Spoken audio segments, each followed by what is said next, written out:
ఎప్పుడైనా సరే ఉపవాసం ఉండి ఉపవాసము ఎవరున్నారు?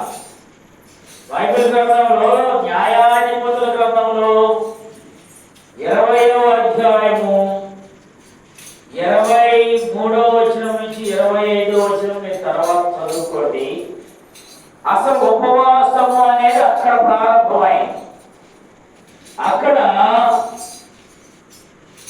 బైబిల్ గ్రంథంలో లేవి గోత్రీకుడు ఒక ఆయన తన భార్యను తీసుకొని ప్రయాణం అవుతూ వచ్చి చీకటి పడేసరికి బెన్యామీను గోత్రం ఉన్న చోట ఆ రాత్రి బస్ చేయడానికి ఆగిపోయాడు.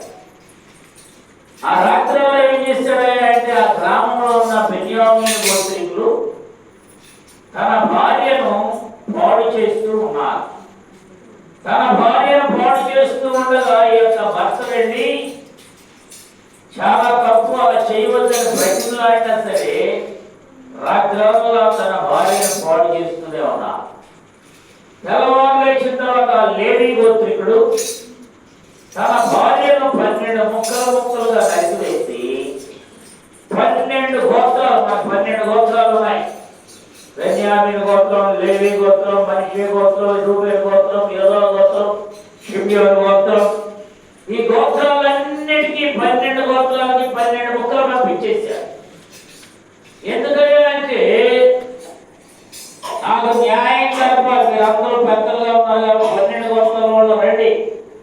రాత్రులు నేను ఇక్కడ ఉంటే మన గోత్రాల్లోనే ఉన్న ఒక గోత్రం వారు నా యొక్క భార్యని ఇలా పాడు చేశారు.